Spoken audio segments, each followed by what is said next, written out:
चलिए, पिछले दिनों आप लोग को पिछले वीडियो में आप लोग को मैंने ये फूल के जो है पार्ट ऑफ फ्लावर्स पर समझाए थे, मतलब फूलों के भाग के विषय में समझाए थे। अब आज जो है हम लोग देखेंगे, समझेंगे कि ये परागण मतलब निषेचन क्रिया फूलों में अब कैसे होती है, जिसको हम लोग परागण कहते हैं या परागण कहते हैं ना। चलिए वीडियो को देखते हैं। देखिए, इसमें परागण जो है करने के लिए फूलों को जो है, ये फूल का चित्र है जिसमें मैं सरसों का फूलों का जो चित्र में बनाया हूँ, जिसमें आप लोग केयरफुली समझेंगे ये परागण होता क्या है। ये होता है कि ये मान लीजिए पुंकेसर है, ठीक है, ये पुंकेसर। अब ये वाला पोर्शन, ये मादा वाला पोर्शन पर जो है यहाँ पर, ये यहाँ पे आकर निषेचन क्रिया करता है ऐसे। ये परागण इस पर आकर वर्तिकाग्र पाते हैं। ये परागण है, परागण, ठीक है। अब ये परागण जो है यहां से अब इसमें आते हैं वर्तिकाग्र पर, वर्तिकाग्र पर आते हैं। अब ये आने के लिए इनको माध्यम चाहिए। देखिए, वो कहीं भी जाने के लिए कोई माध्यम चाहिए ना। जैसे मान लीजिए हमको कोटवा ही जाना है, अब कोटवा बाजार जाने के लिए या तो साइकिल से जाएंगे या तो मोटरसाइकिल से जाएंगे, ठीक है। अब वही माध्यम इस परागण मतलब परागण वाली क्रिया होने के लिए कोई माध्यम चाहिए। देखिए, परागण जो है 5 प्रकार का होता है। परागण कैसे होता है? 5 प्रकार से। कैसे? चलिए इसको समझिए। पहला, एंटोमोनोफिली, एंटोमोनोफिली, जिसको हम लोग कीटों के द्वारा, जैसे मान लीजिए सरसों ही है तो सरसों को फूल आप लोग देखे होंगे खेतों में। अब खेतों में होता क्या है कि सरसों के फूलों को हम लोग देखते हैं। अब सरसों के फूलों में भी आपका फूल होते हैं। अब फूल वो जो है या तो एक दूसरे पे या तो कीट के द्वारा चले जाते होंगे या दूसरे हवा के द्वारा चले जाते हैं। तो जाने के बाद ये उसको फिर जो है ये सरसों के में बीज का निर्माण ये हो पाता है, ठीक है। तो पहला है कीटों के द्वारा।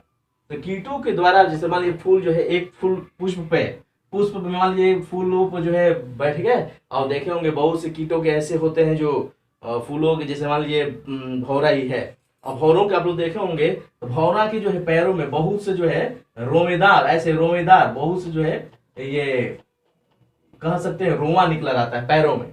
अब ये पैरों में जब निकला रहता है तो ये परागण जो है इनके पैरों में चिपक जाता है। और चिपक कर जब ये दूसरे फूलों पर जाकर बैठते हैं, अब ये परागण ये वर्तिकाग्र पर मतलब दूसरे फूलों के माध्यम से वर्तिकाग्र पर चला जाता है। और जाने के बाद इस तरह कीटों के द्वारा भी जो है ये परागण वर्तिकाग्र पर आ जाते हैं, ठीक है।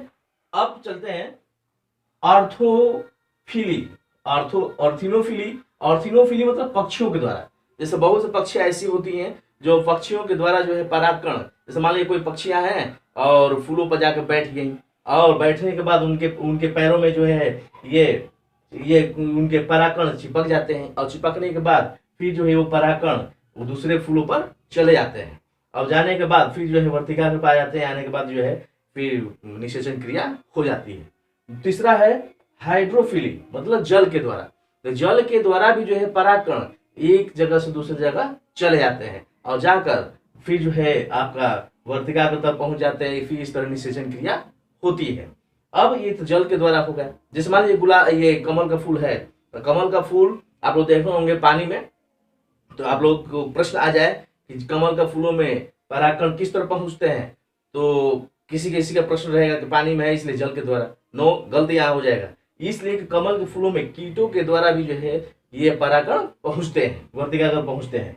चलिए अगला है एनीमोफिली मतलब हवा के द्वारा। देखे होंगे कि हम लोग गांव के बच्चे हैं तो गांव में आप लोग देखे होंगे खेतों में जो है ये अनाज ओसाया जाता है। हवा के झोंके भी आते हैं, फिर हम लोग ओसा लेते हैं। तो ऐसी तरह जैसे मान लीजिए खेत है, खेत में मान लीजिए धान लगा हुआ है या गेहूं लगा हुआ है, तो होता क्या है कि हवा का झोंका आता है और झोंके आगे अब हिलोरे मारता है तो हवा जो है धान या गेहूं के जो है एक दूसरे में परागण वर्तिकाग्र पर पहुंच जाते हैं। पहुंचने के बाद फिर जो है ये आपका निषेचन क्रिया फिर वाला क्रिया स्टार्ट हो जाता है, वर्तिकाग्र तक पहुंच जाता है इस तरह हवा के द्वारा। आते हैं अगला जूफिली मतलब जंतु के द्वारा। बहुत से ऐसे चीज प्रकरण हैं जो जंतुओं के द्वारा ही पहुंचाए जाते हैं। जैसे विज्ञान के द्वारा माना जाता है कि सबसे बड़ा फूल रिफ्लेशिया का होता है। रिफ्लेशिया वाला फूल लगभग माना जाता है कि 40 केजी का एक फूल होता है। अब सोचिए कि 40 केजी का एक जब फूल होता होगा तो अब उसमें ये परागकण परागकण किस तरह पहुंचता होगा, तो विज्ञान कहता है कि एक हाथी करती क्या है, उसको रिफ्लेक्सिया का फूलों को चूसती है और फिर दूसरे फूलों को जब चूसती है तो इस तरह परागकण जो है उसके वर्तिकाग्र पर पहुंच जाते हैं। अब पहुंचने के बाद फिर ये निषेचन क्रिया होती है। ठीक है, अब जो है, अब जैसे मान लीजिए, अब थोड़ा सोचने वाली बात है, जैसे मान लीजिए कोई, हम लोग अभी भी, अब जब दूल्हे, जब बाराती वराती जब आते हैं, दूल्हे जब हम लोग आते हैं द्वार वार पर, हम लोग अभी भी स्वागत करते हैं फूलों से। अब सोचिए कि ये रिफ्लेक्सी वाला फूल दूल्हे का कपार पर जाएगा तो क्या होगा, आप सोच के आप लोग अपने आप ही थिंकिंग करिए। चलिए अगला, गोल्फिया फिश। गोल्फिया गोल्फिया फूल जो है सबसे छोटा, विश्व का सबसे छोटा फूल होता है गोल्फिया। अब ये गोल्फिया में ये कीटों के द्वारा ही जो है निषेचन क्रिया होती है, परागकण पहुंचते हैं। ठीक है, कीटों के द्वारा ही होते हैं। अब समझते हैं कि ये परागकण कितने प्रकार के होते हैं। तो परागकण जो है 2 प्रकार के होते हैं। पहला परागकण जो है ये स्वपरागण होता है, स्वपरागण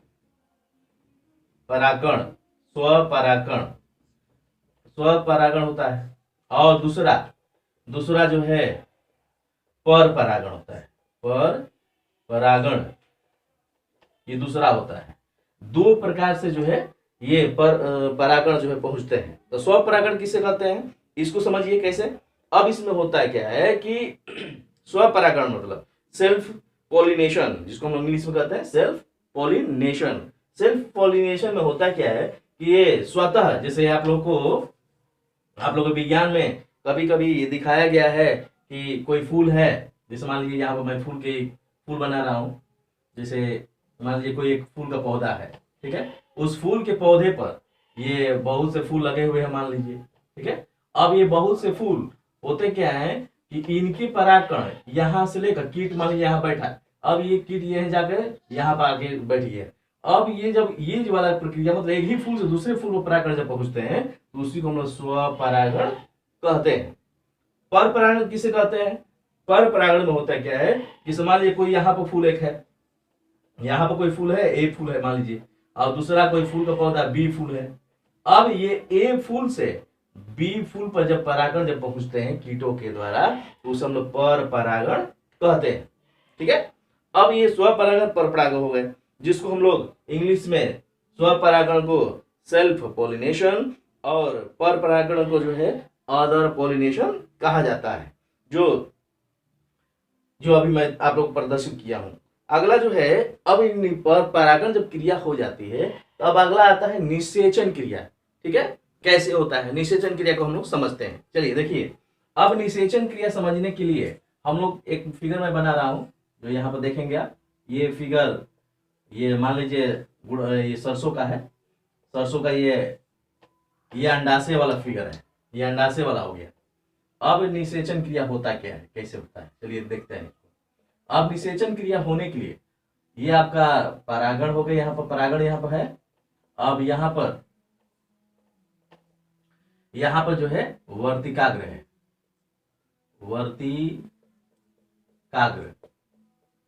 ये वर्तिकाग्र है। अब ये परागण होता क्या है कि परागण यहाँ से यहाँ पर, मतलब परागण यहाँ से यहाँ तक आएगा। ठीक, जब आएगा तो ये 3 प्रक्रिया बनती है, युग्मक, युग्मनज, भ्रूण। अब ये कैसे समझेंगे आप, युग्मक का बनता है। युग्मक बनने के लिए होता क्या है कि जैसे परागण है, परागण जो है यहाँ से लेकर यहाँ पर जब वर्तिकाग्र पर जब आएगा, मतलब मेल वाला पोर्शन फीमेल पर जब आएगा तो उसमें एक युग्मक बनता है। युग्मक एक युग्मक रहेगा, मतलब ये जब अलग अलग रहेंगे, जैसे मान लीजिए मादा युग्मक है, मादा युग्मक, और ये क्या हो गया, सॉरी, ये नर युग्मक है और ये मादा युग्मक, ये मादा युग्मक है, 2 युग्मक। अब ये जब दोनों अलग अलग युग, इसी को हम जैगोट कहते हैं, या इंग्लिश में कहते हैं जैगोट और हिंदी में युग्मक कहते हैं। मतलब जब दोनों अलग अलग रहेंगे, मेल और फीमेल, मतलब जिसको हम लोग जंतु विज्ञान में कहा जाता है, जैसे मेल और फीमेल का मतलब अंडाणु और शुक्राणु। जब अंडाणु और शुक्राणु जब अलग अलग रहेंगे तो वो एक युग्मक कहलाते हैं। ठीक है। अब यही दोनों युग्मक जब एक दूसरे में आके, जैसे परागकण है मतलब नर युग्मक है, अब ये नर युग्मक आके मेल युग्मक में मिल गया, जब मिला तो यहीं पे जो है ये ज़ायगोट का निर्माण होता है, मतलब युग्मनज का निर्माण होता है, युग्मनज बनता है। ठीक है, मतलब जब अलग अलग रहेगा तो युग्मक मतलब मादा युग्मक नर युग्मक। ठीक है, मतलब फिर दोनों एक जगह जब मिलेंगे, दोनों आके यहां ये दोनों एक जगह मिलेंगे, जिसको हम लोग जब एक जगह मिलेंगे तो इसी को हम लोग युग्मनज कहेंगे, जब आगे मिलेंगे तो। अब जब आके मिल जाएंगे तो मिलने के बाद ये फिर ये भ्रूण का निर्माण होता है। जैसे मेल और फीमेल, जैसे आप लोग को मेल और फीमेल में समझाया जाता है कि मेल और फीमेल के होता क्या है, अंडाणु और शुक्राणु। अंडाणु और शुक्राणु दोनों आकर एक जगह मिलते हैं, तो मिलने के बाद ही ये युग्मनज का निर्माण करते हैं, मतलब जायगोट का निर्माण करते हैं। अब ये जायगोट आकर जो है मादा के गर्भ पे आकर चिपक जाता है, जहां से प्लासेंटा बनते हैं, फिर वहां से भ्रूण का निर्माण होना शुरू हो जाता है। ठीक है, तो मतलब जब दोनों परागण मतलब नर युग्मक मादा युग्मक जब अलग अलग रहेंगे तो उसे हम लोग ये आपका युग्मक कहेंगे। अब जब दोनों एक साथ मिल जाएंगे तो उसे हम लोग युग्मनज कहेंगे। अब दोनों मिलकर कोई एक अंडे का आकृति जब लेना शुरू हो जाएगा तो उसी को हम लोग भ्रूण कहते हैं। यही भ्रूण के द्वारा ही धीरे धीरे सरसों हो तब, या मटर का सीजन आ गया, मटर हो तब, उसमें धीरे धीरे जो है ये फलियां निर्माण होना शुरू हो जाती हैं। ठीक है, तो फलियां बाद में समझिएगा, इस तरह फलियों का निर्माण होता है। लेकिन प्रश्न अब ये उठता है, जब होता क्या है कि जब ये परागकण जब ये मादा युग्मक जब पहुंचते हैं तो इसमें वर्तिकाग्र में जो है इसमें 3 युग्मक अंडाणु होते हैं।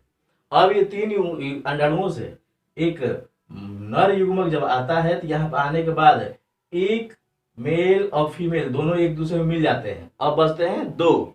अब दूसरा इसमें देखिए पूरे परागकण जो है फूलों के वर्तिकाग्र तो आते हैं, लेकिन सभी परागकण अंडाशय तक मतलब इस ओवरी तक पहुंचते नहीं है।